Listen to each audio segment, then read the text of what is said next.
여러분 안녕하십니까? 제주 MBC 시사진단입니다. 다음 달 26일부터 제주의 대중교통체계가 전면 개편됩니다. 제주 지역 교통 상황에 큰 변화가 예상이 되는데 지역사회에서는 아직도 기대 반 우려 반 여러 의견이 교차하고 있습니다. 오늘 시사진단에서는 대중교통체계 전면 개편을 한 달 앞두고 핵심적인 개편 내용과 쟁점 사안 그리고 대책 등에 대해서 알아보도록 하겠습니다. 토론을 위해서 네 분을 모셨습니다. 오정훈 제주도 교통관광기획단장 나오셨습니다. 네, 안녕하십니까.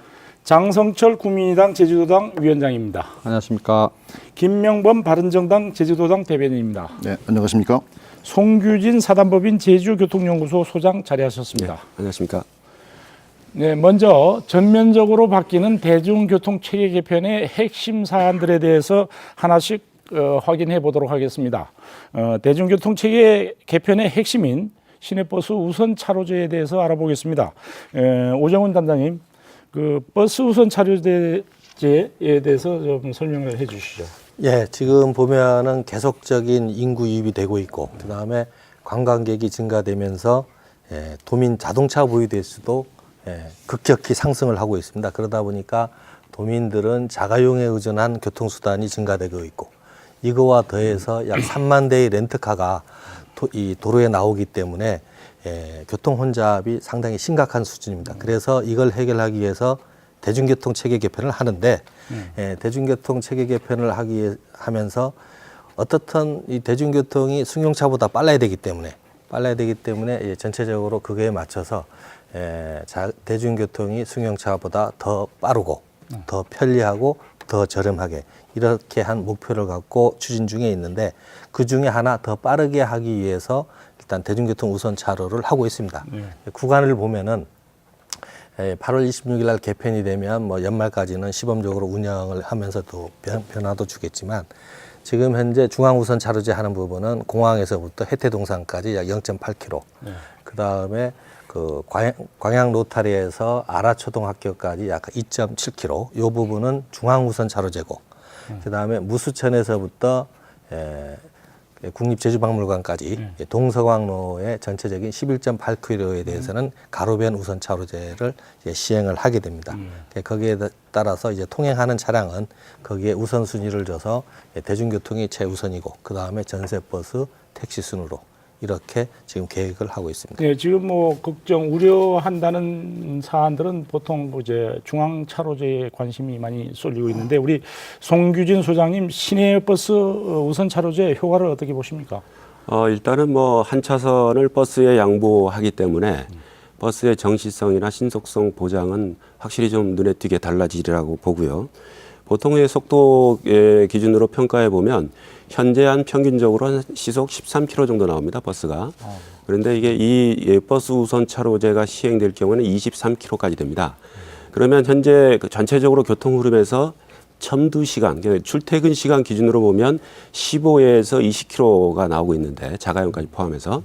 그러면 이게 23km로 높아질 경우에는 자가용보다 좀 빨라지는 그런 현상이 돼 있어서 이용하는 우리 도민들은 상당히 좀 기존에 자가용에 이용하는 것보다 편리성을 눈에 띄게 느끼시라고 봅니다.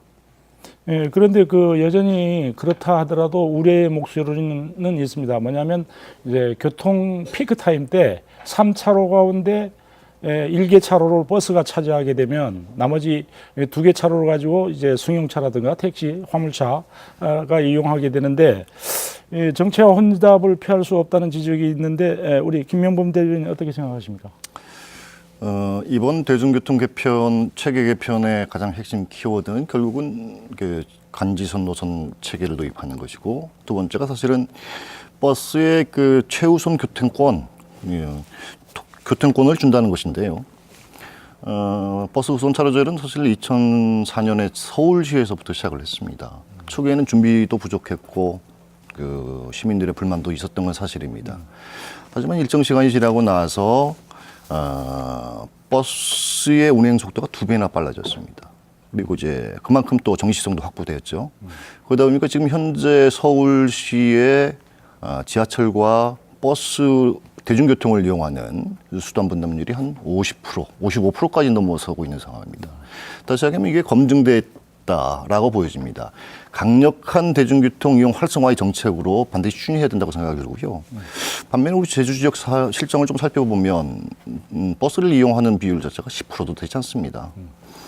이 얘기는 결국은 자가용을 이용할 수밖에끔 우리가 지금까지 방치해 왔다라고 보여집니다.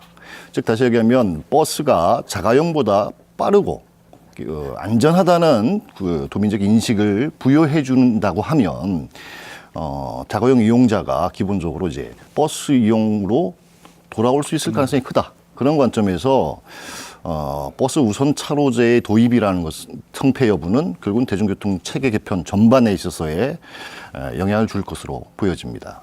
예, 그러니까 결국은 버스 이용률을 높이게 되면 자가 차량 이용이 줄어들고 그러므로 해가지고 이제 교통이 더 원활해질 수 있다 이런 얘기 아니겠습니까?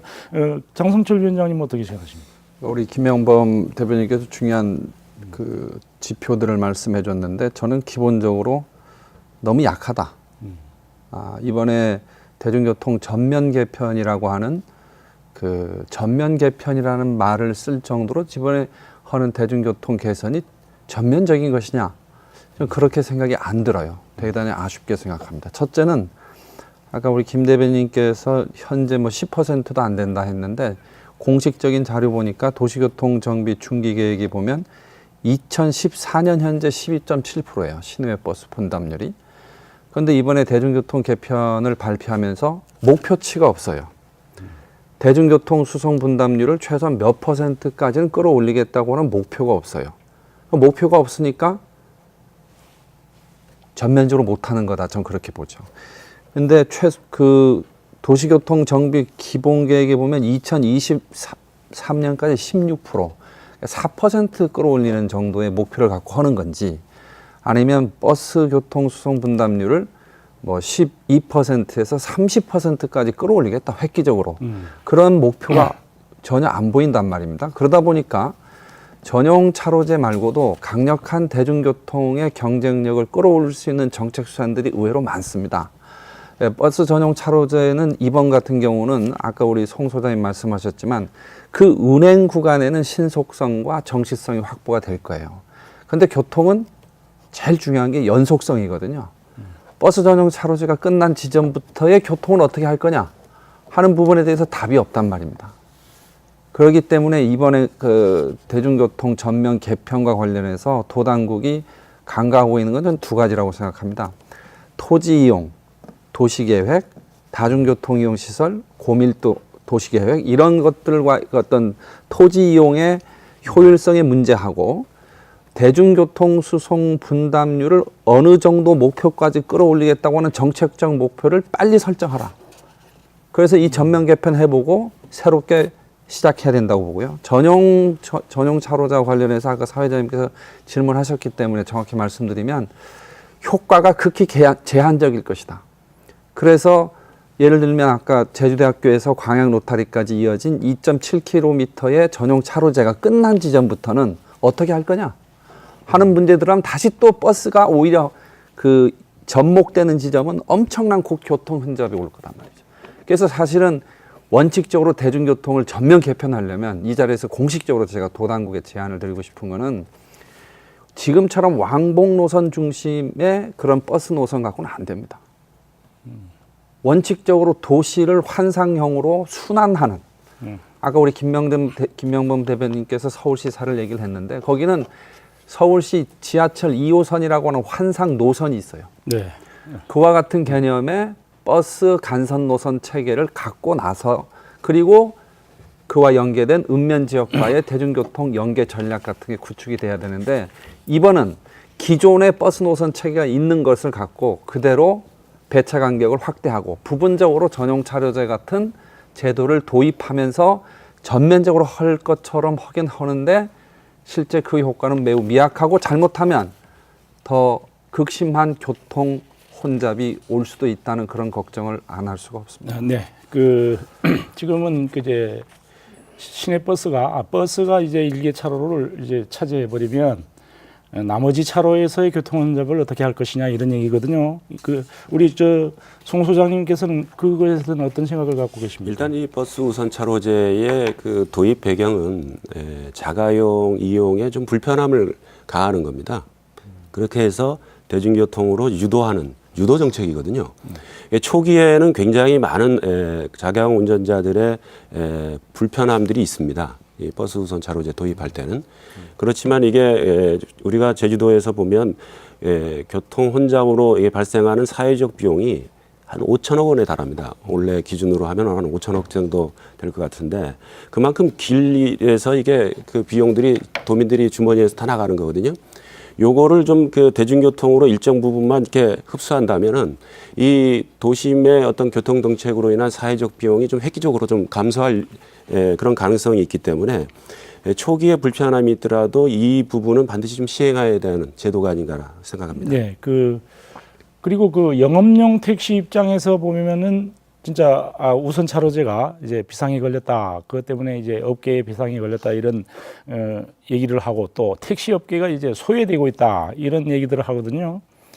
오정원 단장님 알고 계십니까? 예, 그 택시 문제보다 아까 하면 아까 우선 차로제가 지금 아까 제가 얘기한 거는 시범적으로 원래 시도하는 거고 전체적인 우선 차로제 목표는 동서강로, 연삼로, 그 다음에 아까 과양로탈에서 제주도까지 약 30km가 됩니다. 그거 전체를 하는 거고 그거는 어떻게 해서 나온 거냐면 지금 자치경찰단 그 속도 검지기에서 나온 속도를 보면서 전체적으로 그걸 시내에서 그걸 풀면 그 다음 부분부터는 소통량들이 평화로나 번영로로 이어지기 때문에 그런 부분에서 가만히 있어서 더 추가할 거다는 말씀을 드리고 그다음에 우리가 그 대중교통 수단 분담률이 용역보고서 처음에는 있었는데 지금 최종께 보니까 저도 빠졌던데 저희들 15%입니다. 15%.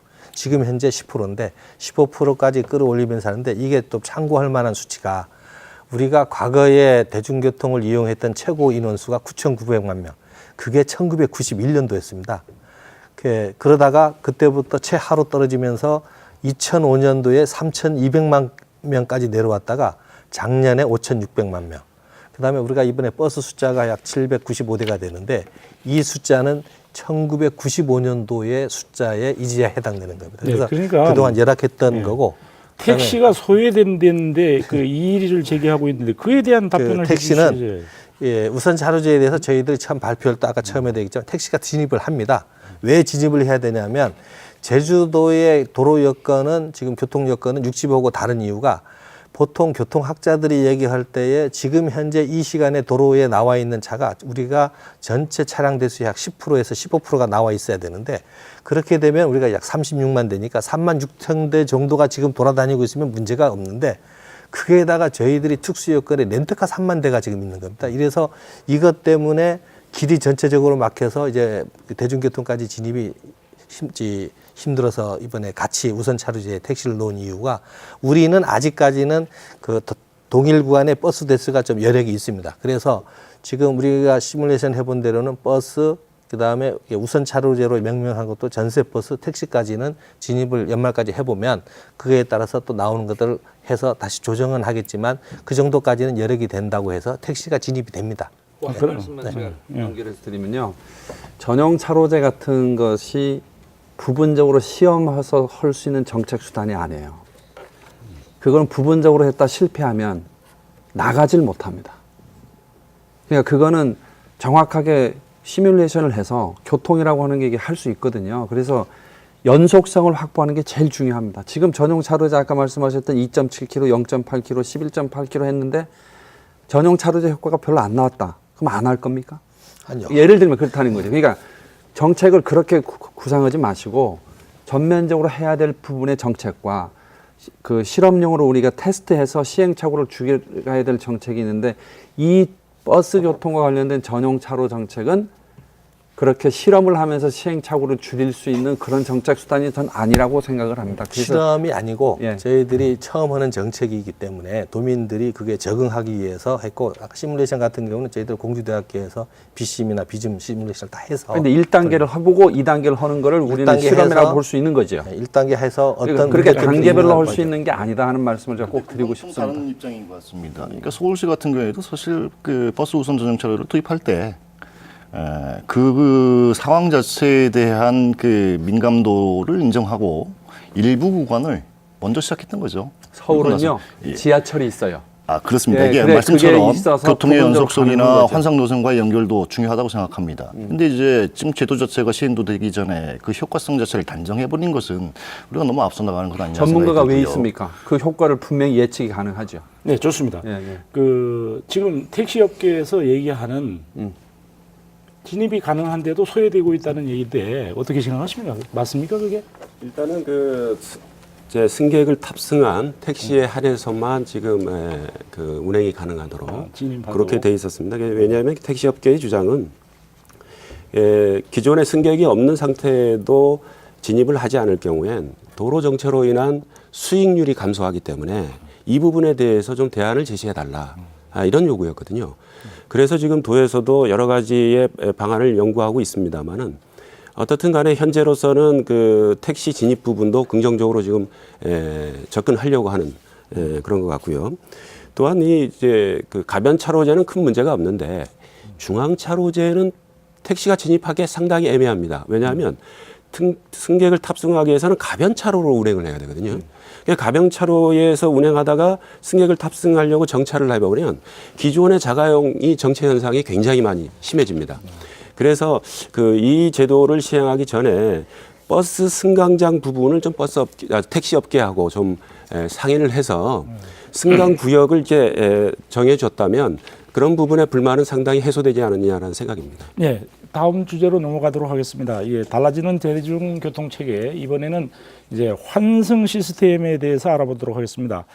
버스 노선이 개편됨에 따라서 간선 버스와 지선 버스로 나뉘어서 이제 운행이 되는데, 그래서 지선으로 갈아타는, 간선에서 지선으로 갈아타는 또는 지선에서 간선으로 갈아타는 이런 환승 시스템이 시행됩니다.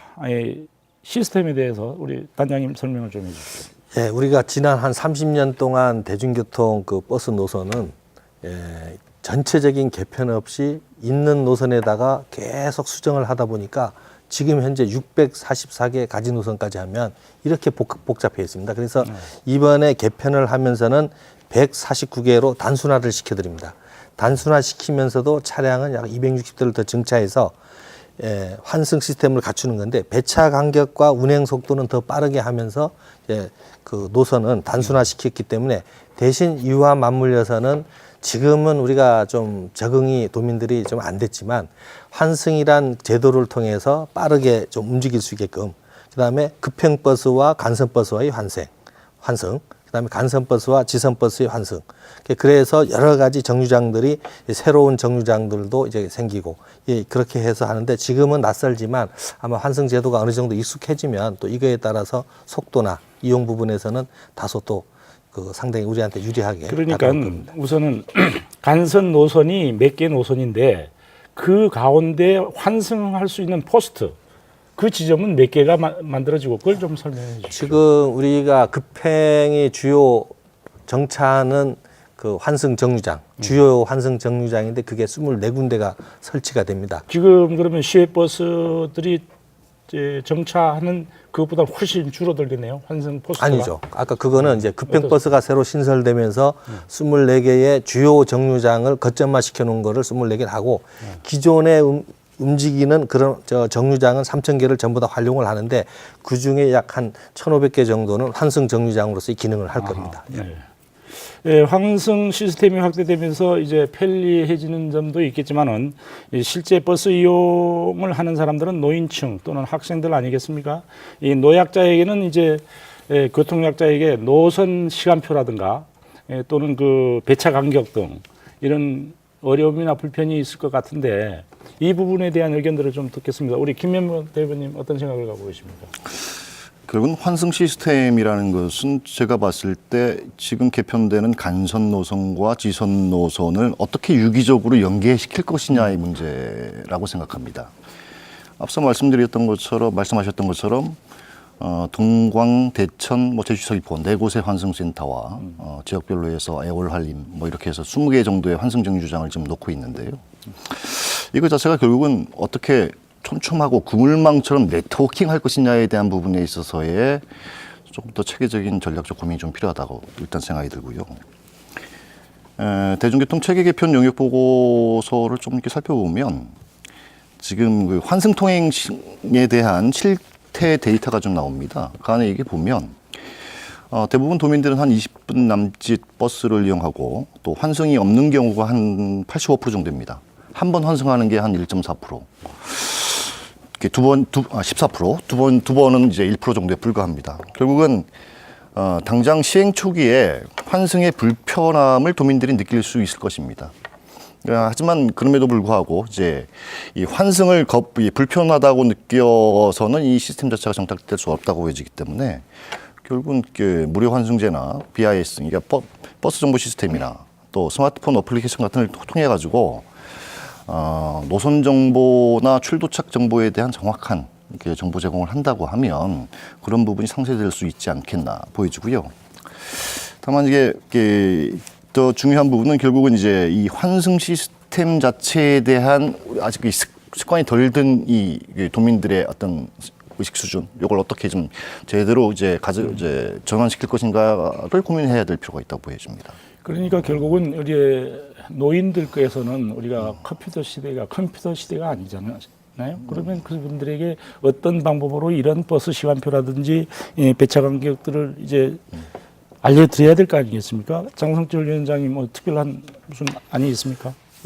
대중교통을 활성화하는 차원에서 환승은 불가피하죠. 다른 지역에서도 이제 대중교통 체계를 구축할 때 환승센터는 뭐 당연한 거고요. 중요한 건 환승센터가 기능을 할 곳에 환승센터가 있는 것인지에 대한 평가가 제일 중요합니다.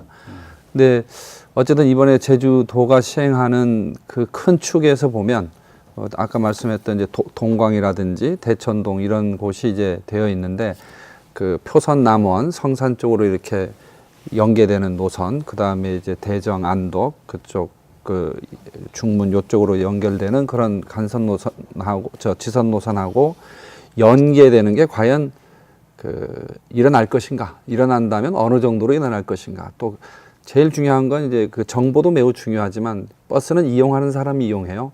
늘 루틴하게 이용하기 때문에 내려서 환승하는 데까지 그 동선이 불편하지 않게 아주 세심하게 잘 짜야 된다. 그런 말씀을 드리고 싶습니다. 주제 맞는지 모르지만 환승센터가 환승센터의 역할을 해야 되는데 그게 터미널 역할을 해버린다든지 복합 교통시설로 되는 문제는 별개라고 봅니다. 그래서 이번 용역 보고서에 보았던 제주공항 인근에다가 복합 환승센터를 구상한 정책은 제주시 전체 도시계획의 측면에서 한번 심도 있게 다시 봐야 된다. 저 개인적으로는 교통이 모든 게 공항으로 몰려버리면 또 다른 문제가 생길 수 있으니 그 부분은 경유형 환승센터 개념으로 전환하는 게 맞지 않느냐. 네, 좋습니다. 그런 생각 그 갖고 부분은 있습니다. 조금 이따가 이제 논하기로 하고요. 네. 우선은 이제 교통약자의 불편해서 이거를 어떻게 해야 되느냐 하는 것인데 송규진 소장님 어떻습니까? 일단은 노선 안내에 대한 부분을 좀 더해서 중점적으로 할 필요가 있습니다. 지금 한 달여 남아 있는데요. 지금 도민들은 어떻게 바뀌었는지라는 부분이 아직도 이렇게 인지를 못하고 있는 실정입니다. 특히 읍면에 사시는 어르신들이 지금 이 노선이 어떻게 지금 변화가 되고 있는지를 좀 전달받지 못하고 있는 실정이거든요. 그래서 이게 지금 도에서도 그 노선 책자라든지 가이드북 같은 거를 좀 굉장히 많이 제작을 해서 준비를 하고 있습니다만은 하루속히 이 부분에 대해서 이렇게 그 읍면동의 어르신들한테 전달이 됐으면 좋겠다 생각이고요.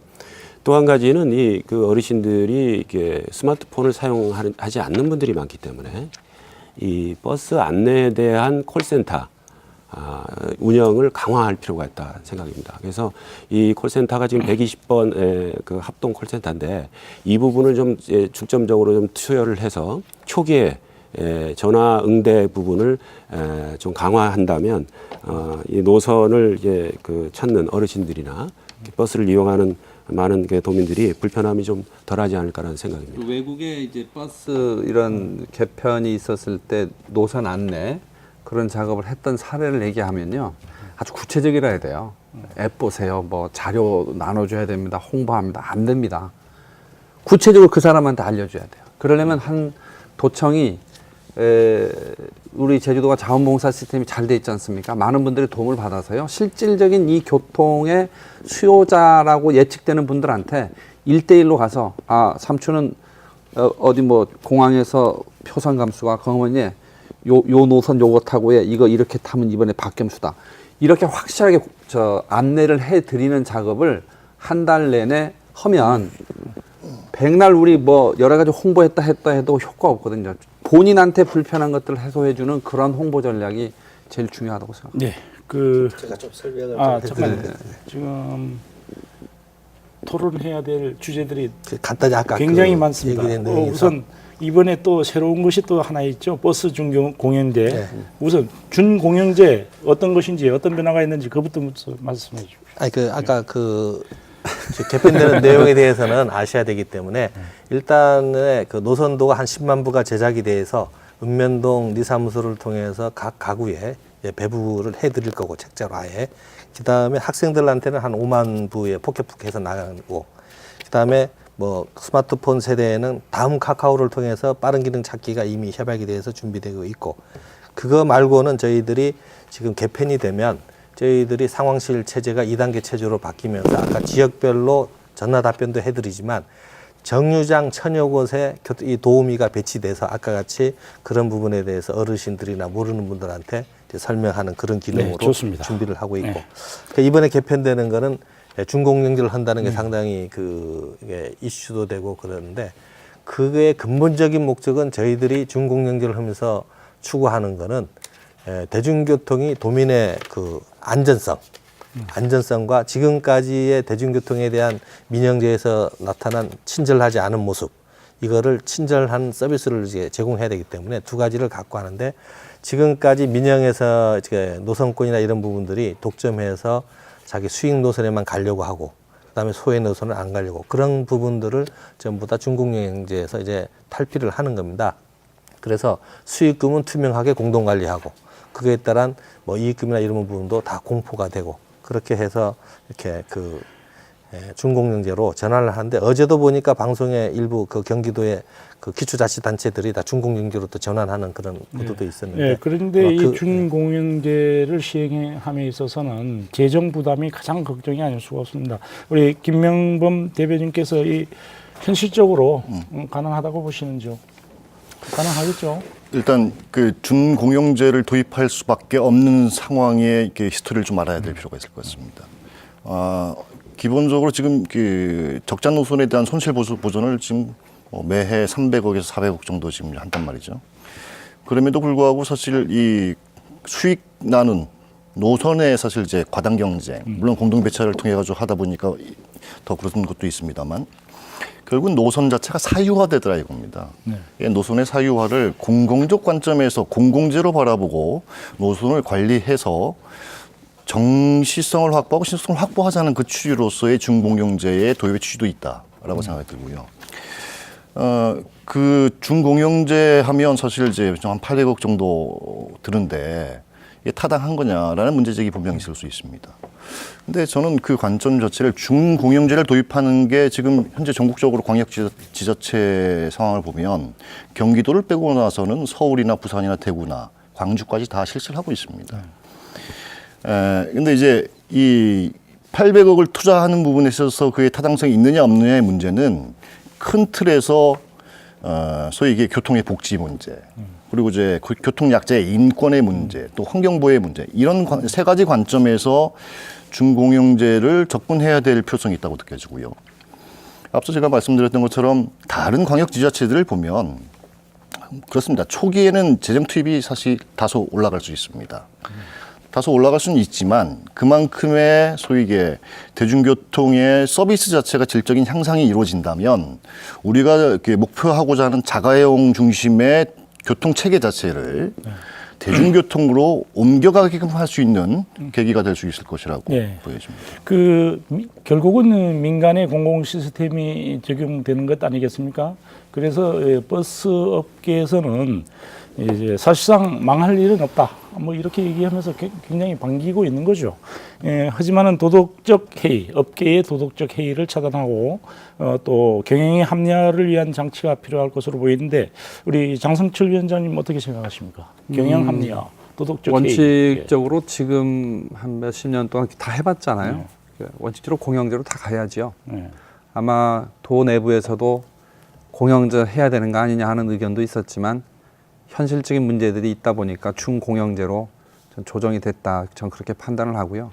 단 여기서 제일 중요한 게 연간 수송 원가에 대한 그 계산입니다. 그러니까 연간 수송 총 들어가는 비용과 또 운송 수입금 그 차액금을 어쨌든 이제 보조금으로 줄 수밖에 없는데 결국은 그런 재정 투입을 그런 보조금을 이렇게 어쨌든 줘서 손실액을 막아주는 그 취지는 예전에 민간 노선, 민간 회사 한때나 뭐 준공영제랑 마찬가지잖아요. 그런데 준공영제 하면서 버스 수송 원가의 계산 방식이 바뀌어서 너무 급격하게 올랐는지 오르지 않았는지 이런 거에 대한 충분한 전 토론이 있어야 되는데 그 부분에 대해서는 공론화 작업이 너무 없었다. 네. 그것이 공론화가 됐다면 도민들이 양해할 수 있는 수준이다 하는 어떤 여론도 형성될 수 있었는데 지금이라도 저는 도에서 연간 그 수송 원가에 대한 계산 방식, 내용 그런 거에 대한 전문가들의 참여 또 주민들의 참여 이런 것들을 갖고 공론화 작업이 있었으면 좋겠고요. 마지막으로 꼭 드리고 싶은 말씀은 적자를 볼 수도 있고요. 흑자를 볼 수도 있습니다. 버스 요금 뭐 다 공짜로 할 수도 있지요. 근데 중요한 건 버스 대중교통 시스템을 어떻게 구축하느냐의 문제입니다. 예를 들면 이게 아까 우리 김 대변인 말씀한 것처럼 대중교통이 어마어마한 경쟁력을 가져서 그 지역의 교통수송 분담률의 한 40%, 50%까지만 끌어올린다면 뭐 적자 걱정할 필요 없고요. 솔직히 요금 더 다운해서 거의 요금 안 받는 수준까지 가더라도 수송 원가는 감당할 수 있지 않을까. 네. 그렇게 따지면 결국은 대중교통의 경쟁력을 어떻게 갖추느냐에 따라서 준공영제를 갈 거냐 공영제를 갈 거냐에 대한 정책적 선택의 폭은 매우 넓어질 수 있다 그런 생각을 네, 합니다. 그 송규진 소장님, 그 우리가 준공영제로 인한 도덕적 해이 이걸 차단해야 되고 경영의 합리화를 우리가 추구해야 된다. 송 소장님 저 의견은 어떻습니까? 일단 뭐 그 도덕적 해이 부분은 우리가 수익금 공동정산 위원회를 통해서 표준 운송 원가에 따라서 이렇게 배분하면 큰 문제는 없다라고 보는데요. 업계에서 자성의 노력이 있어야 됩니다. 그래서 저는 도에서도 이게 준공영제가 되기 때문에 공동주유소 또 공동소모품 구입 그래서 공동구매를 통한 원가 절감 이거를 통해서 어떻든 자구 노력이 필수적으로 가야만이 우리가 도민이 부담하는 이 세금이 일정 정도는 절약될 수 있다고 보고요. 또 한 가지는 뭐 수송 분담률이 높아지기 시작하면 우리가 지금 현재는 800억 정도 돼서 매해마다 표준 운송 원가 체계를 합니다. 협상 체계를 하는데 상식적으로 보면 계속 올라갈 것 같이 보이지만 승객이 증가할수록 그 부분이 좀 낮아진 가능성이 많습니다. 그래서 어느 정도의 수송 분담률을 높일 거냐라는 부분이 관건인 것 같습니다. 네, 그 시간 관계로 조금 빨리 진행하도록 하겠습니다. 이 대중교통 개편에 있어서 쟁점이 되는 것들이 몇 가지가 있는데요. 우선 그 제주 시외버스 터미널의 역할입니다.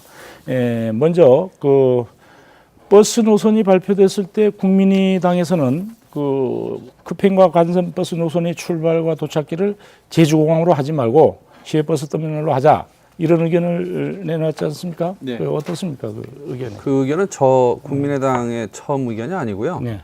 이번에 대중교통 전면 개편했던 영구용역전의 최초의 최저안이 그렇습니다. 네. 그러니까 영구용역진이 처음에 제안하기는 급행 노선을 신설을 하되 그 당시 한 7개 노선으로 알고 있는데 7개 노선을 출발점을 시외버스 터미널로 하자는 의견이 있었어요. 근데 이제 업계도 만나고 민원도 들어보고 뭐 이렇게 하다 보니까 공항으로 이렇게 바뀌어버린 거거든요. 그래서 저희가 제일 처음에는 왜 바뀌었는지 좀 입장을 도당국에 좀 밝혀달라. 근데 단장님 답변을 안 해주시더라고요. 두 번째는 뭐 언론을 통해서 발표하다 보니까 언론에 잘 안 보셨는지 모르겠지만. 그다음에 두 번째는 그럼 12개 노선으로 이제 하면서 이제 공항으로 갔어요. 그래서 저희들 의견 내니까 또 서부 쪽 가는 4개 노선은 터미널로 가고 예. 8개 노선은 이제 동쪽으로 이렇게 가는 거는 이제 공항에서 출발하게끔 조정을 했던데 저 이런 거죠. 문제의식은 공항에서 타게 되면요. 이 급행 노선이 이게 거의 리무진입니다. 이게 45개 좌석 딱 들어있는 버스인데 꽉 차버려요. 경우에 따라서는 이 비행기가 많이 와서 유동성이 많을 때는 그러면 처음 탈 때 다 타버리면 두 번째 한라우리온이나 예를 들면 버스 터미널에서 두 번째 타려고 기다리는 도민들은 대부분 도민이겠죠. 탈 좌석이 없어요. 이거는 결국은 관광객을 위한 교통 체계라는 오해를 받을 수밖에 없지 않느냐.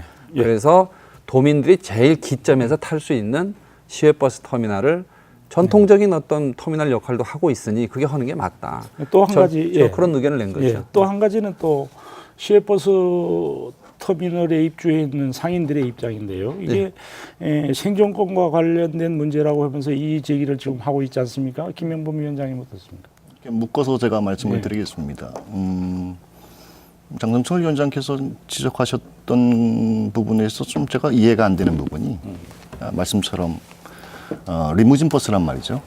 지금 리무진 버스가 공항에서 출발하는 리무진 버스가 사실 터미널을 이동하지는 않죠. 다시 얘기하면 급봉버스를 도입하는 배경 자체가 최소한의 정류장, 권역별 연결 기능 이게 사실 핵심적인 내용이라고 부를 때 이게 터미널에 터미널이 시종점이 된다고 하면 급행 간선 버스가 시종점이 된다고 하면 터미널에서 공항으로 갔다가 공항으로 또다시 가는 소위 이게 이중 운행에 따른 불합리한 부분이 생길 수 있다는 측면에서 제가 판단할 때는 그 부분에 있어서는 그러니까 급행버스의 도입 취지와 맞지 않는 것도 아니냐 이렇게 느껴지고요. 두 번째는 이게 저는 이제 도민이 편리하면 관광객도 잘 이용할 것이라고 생각합니다. 근데 그럼에도 불구하고 대중교통 체제 개편의 고려 대상 가운데 관광객을 배제할 수 없다라고 생각합니다. 물론이죠. 지금 현재 대중교통 영입 보고서만 살펴봐도 나옵니다만 대중교통을 이용하는 이용자 수가 도외인이 사실 도민들보다 많습니다. 한 65%입니다. 도민들이 이용하는 비율은 한 37, 8% 남짓입니다. 또 그 관광객들이 또 결국은 이제 나와서 여행을 하는데 어떤 교통수단을 선택하느냐 이렇게 봤을 때 결국은 60%가 자가용 렌트카를 이용한단 말이죠. 결국은 이 60%의 관광객들을 보다 편리하고 안전하고 신속한 대중교통으로 분산시켜야만이 지금 대중교통 체계 개편의 본질적인 목표를 달성할 수 있다는 측면에서 그 역시도 중요하게 고려돼야 한다고 생각합니다. 그리고 아까 말씀하셨던 것처럼 터미널 오면은 앉을 자리 없다. 충분히 그럴 수 있습니다. 하지만 지역의 버스의 업계의 여건상 사실 충분하게 증차로서 그 문제는 해결될 수 있다고 보여집니다. 네, 좋습니다. 예, 이어서 아까 질문하셨던 짧게, 터미널과 관련된 부분마저 말씀을 드리겠습니다. 터미널 같은 경우에는 사실 이제 역사에 역사의 아련이 남아 있는 곳이기도 하죠. 근데 이제 지금 어떻게 보면 이게 조금 우리가 잘못 침소봉대된 측면이 있는 것 같아요. 지금 제주 터미널, 시외버스 터미널에 급행버스 12개 문제가 아니라 기존의 터미널을 기점으로 하는 시종점으로 하고는 일반 간선버스가 다닙니다. 이제 확정된 걸로 보면 이제 용역지는 20개, 가진 노선까지 포함해서 23개를 제안을 했지만 이번에 확정돼서 추진되는 것 가운데 25개인데요. 25개 가운데 17개, 8개. 이게 사실은 터미널을 출발해서 성산포, 표선, 남원, 서귀포, 대전까지 다 갑니다. 그리고 이제 그 터미널 시설 자체가 매표 기능만 없을 뿐이지 많이 노후화됐잖아요. 주민들도 저희 당에 오셔서 그런 얘기를 하시더라고요. 겨울철만 되면 날씨가 추운데도 불구하고 시설이 너무 노후하다 보니까 문도 못 닫고 산다. 그런 마당에 거기다가 좀 리모델링하고 관광객과 도민들이 이용할 수 있는 편의시설을 조금 더 보강한다고 하면 그것만으로도 결국은 터미널 자체가, 시외버스 터미널 자체가 새로운 수요를 창출할 수 있다라고 보여집니다. 네, 좋습니다. 송규준 소장님. 지금 공간 활용 문제인데요. 시외버스 터미널 공간 활용 문제 어떤 변화가 필요하다고 보십니까? 짧게 좀 해주세요. 지금은 굉장히 협소하고 굉장히 노후가 됐습니다. 해마다 도에서 보조금으로 건물 관리 수선을 하고 있는데 지금의 터미널은 공공의 목적으로 사용되긴 하지만 개인 소유거든요. 그래서 이게 굉장히 협소하기 때문에 이 부분에 대해서 터미널 이용하는 이용객들의 만족도는 굉장히 떨어지고 있습니다. 그래서 이 부분에 대해서 좀 전면적인 이 터미널 운영 사업자가 내부적으로 이렇게 도민들이 쉬는 공간, 쉼터나 이렇게 대화를 나눌 수 있는 만남의 공간을 아주 적극적으로 좀 리모델링해서 이용객을 흡수를 하려고 해야죠. 근데 지금 현재로서는 도에서 이렇게 해달라 요청만 하지 본인들의 어떤 자구 노력은 거의 없는 것 같습니다. 그래서 이 부분은 좀 변화가 좀 필요하지 않나 생각합니다. 다음 주제로 넘어가겠습니다. 이제 대중교통하면은 통상 우리가 얘기가 나오는 게 이제 교통약자 얘기를 아니할 수가 없죠. 현재 대중교통을 이용하는 주요 연령층은 노인이거나 학생, 그렇죠. 실제 이용자들에 대한 어떤 배려라든가 편의 이런 부분이 부족하지 않느냐 하는 의견이 예전이나 지금이나 마찬가지입니다. 어떻게 이런 것들을 해결해야 될까요? 우리 장성철 위원장님. 정확하게 말씀하시는 주제가 교통약자에 대한 배려. 네. 결국은 교통 약자들에 대한 배려와 또 그것이 편리함으로 나타나면 그건 다 좋은 겁니다. 그러니까 예를 들면 임산부라든지 또 청소년, 노인, 어린이 할 것 없이요. 그런 교통 약자에 해당하는 사람들의 교통권이 편리하게 보장이 되면 교통 약자가 아닌 사람들도 되게 편하죠. 그러니까 이거를 꼭 어떤 약자에 대한 배려의 차원이라기보다는 보편적인 권리를 확보한다. 교통 약자에 대한 권리 배려가 보편적인 권리를 교통권을 모든 사람한테 보장한다. 그런 원칙하에서 접근하면 되겠고요. 사회자님 제가 딱 1분만 좀 우리 아까 김 대변인 말씀하셨던 건데 이중운행의 문제 있어요. 있는데 가치 판단의 문제라고 생각합니다.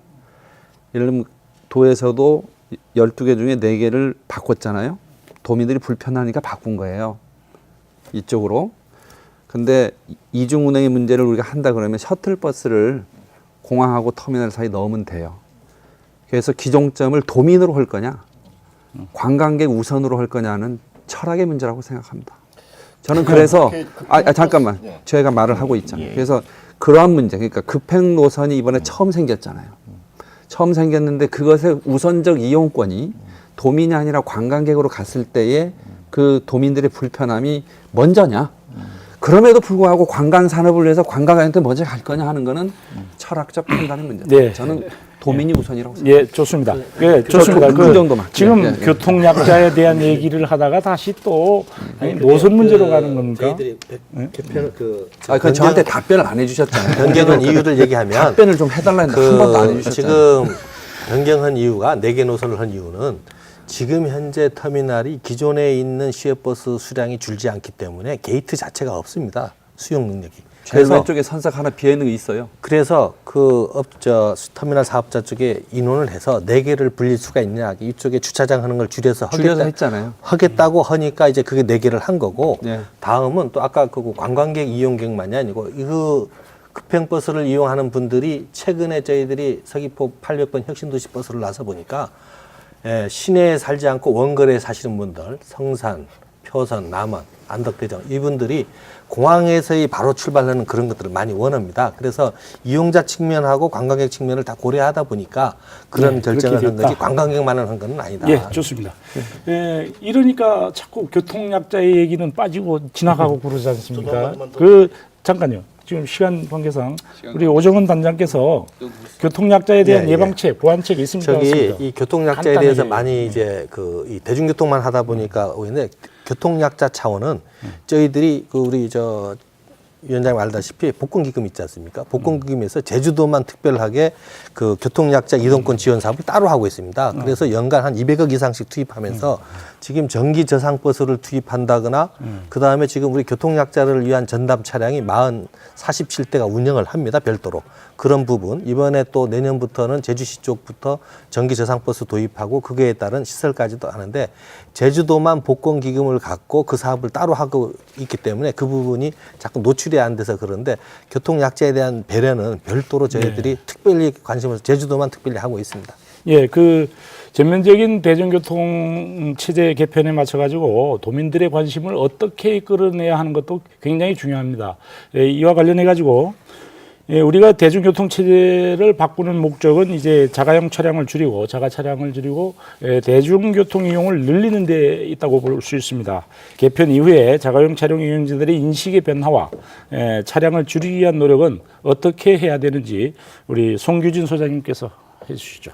일단은 뭐 그 대중교통 체계 개편에서 하루 아침에 자가용 이용객들이 버스로 이렇게 이동하지는 않습니다. 이게 서서히 여러 가지 사회적 유인책들이 필요한 거죠. 그래서 도에서도 좀 계획하고 있습니다만은 주차장의 전면 유료화, 단계적 유료화를 지금 구상을 하고 있습니다. 그래서 차량을 소유하는데도 비용이 들지만 유지 관리하는데도 비용이 발생한다라는 인식이 좀 단계적으로 자가용 운전자들한테 이렇게 끼칠 것 같고요.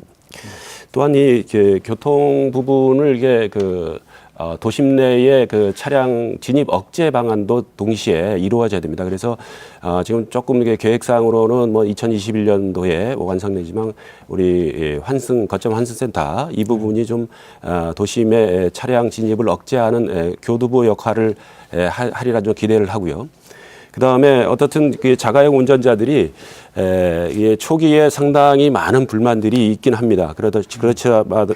그렇더라도 어떻든 이 대중교통이라는 부분이 앞으로 나아가야 될 정책이기 때문에 이 부분에 대한 관심 또 많은 배려 이런 부분이 좀 필요한 시점이다 생각합니다. 그 대중교통으로 개편으로 인해 가지고 달라지는 변화를 우리 이용자들이 사용자들이 제대로 인식하는 것이 또 중요할 것입니다. 이와 관련해 가지고 적극적인 홍보라든가 계도라는 말이 좀 이상합니다만은 홍보가 필요하지 않은지 김영범 대변인 짧게 얘기해 주십시오.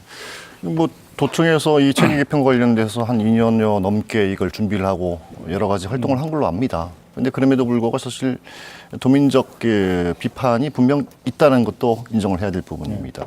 즉 다시 얘기하면 정책, 대중교통 이용 중요하다 이거죠. 그런 그 효능감을 강조해야 하기보다는 그러면 이제 그걸 이제 직접 이용할 수밖에 없는 도민들에게 정책의 효능감을 수용성을 어떻게 높일 것인가에 대한 그 전략적인 고민이 좀 필요하다고 생각이 들고요. 그리고 지금 저는 이제 이게 조금 더 이게 이런 부분에 있어서 대중교통과 관련된 부분이 홍보의 문제도 중요하고 결국은 이걸 어떻게 유인할 것인가의 문제도 중요한데요. 서울 같은 경우에는 지금 뭐 미세먼지 문제가 많이 나오니까 미세먼지가 심한 날은 대중교통 요금을 면제해주는 제도까지 나옵니다. 그런 식의 소위 이게 당근과 채찍을 적절하게 활용해서 대중교통 체계로 이 좀 바꿔나가는 그것들이 중요하다고 생각하고 마지막으로는 저는 좀 대중교통과 관련된 대중교통만의 문제가 아니라 결국 대중교통은 보행과 뭐 녹색교통, 자전거와 같은 이거와 연관돼서 같이 가야 된다고 생각합니다. 더불어서 이제 혼잡 지역에 대한 뭐 더 과감한 뭐 이제 차량 진입 금지라든지 뭐 이런 강력한 억제책까지 병행해야만이 제도의 실효성을 높일 수 있지 않나 이렇게 생각이 됩니다. 그 오래된 관습은 참 고치기가 좀 힘들죠. 기존에 하던 방식들이 있다 보니까 이제 교통체제 개편에서도 당분간 혼란이 불을 보듯 뻔할 합니다. 그런데 이면도로 주정차 문제라든가 그리고 또 주차장 확대, 이용 문제, 환승센터 활용 등 이러한 것들에 대한 좋은 의견이 있으면 우리 장성철 위원장님 짧게 이번 그 대중교통 전면 개편이 그 우선 대중교통을 전면적으로 개편하는 데는 매우 아쉽고 또 그러나 또 대중교통을 자가용 이용에 대해서 경쟁력을 갖는 쪽으로 가자고 하는 방향은 맞고 그래서 여러 가지 그 딜레마가 있고요.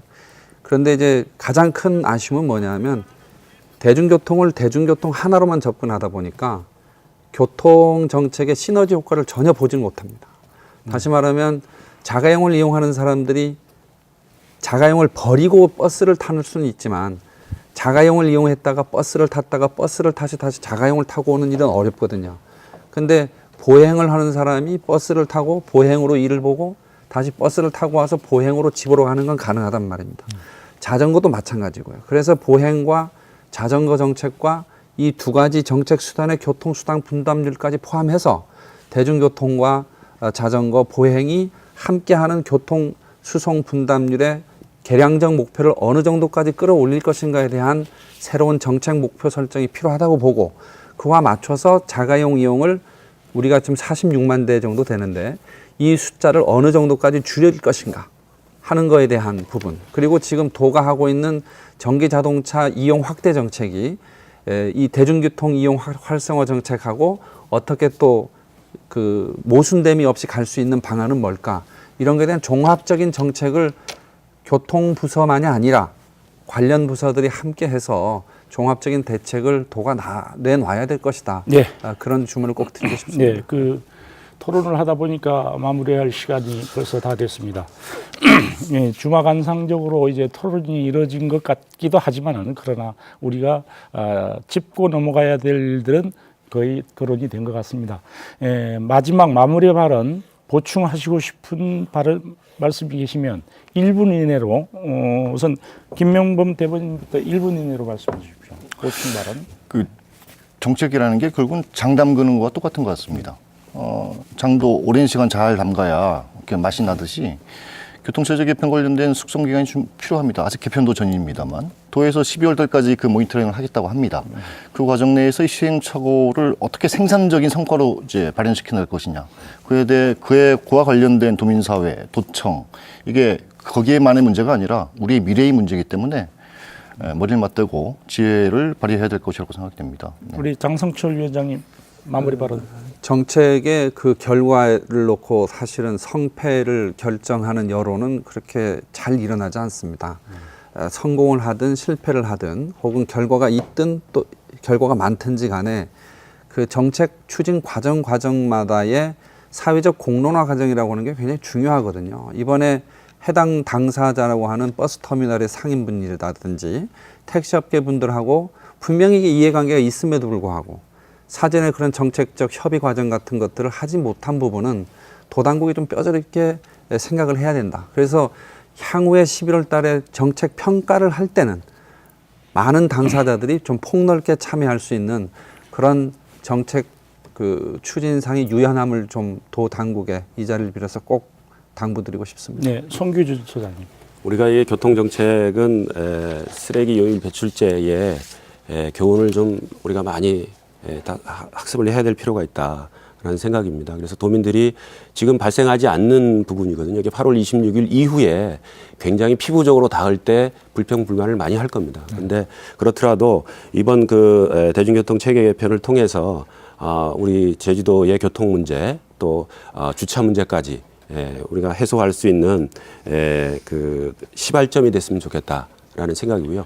자가용 운전자들의 많은 이해와 협조가 필요하다고 생각합니다. 네. 그 오종훈 단장님 마무리 발언. 이 대중교통 체계 개편을 한 2년여 이렇게 해오다 보니까 상당히 힘든 것도 많고 또 여러 가지 이해관계 되는 분들도 많고 또 그동안에 주민 설명회 공청회 했지만 또 다달아야 우리 또 도민들은 그에 대해서 또 의견 개진하고 해서 사실 저희들이 이거 하면서 힘든 과정 이게 많이 거치면서 했는데 저희들은 아까 얘기했듯이 과정이 중요하다고 생각을 합니다.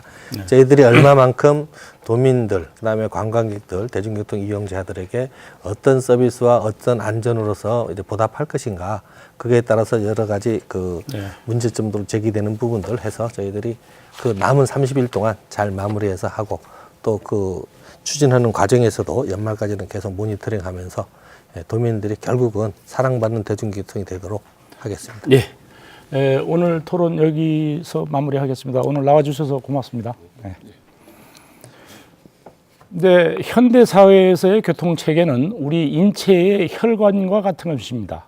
신장과 대동맥이 제 기능을 하지 못하면 혈류가 실핏줄까지 도달할 수가 없게 됩니다.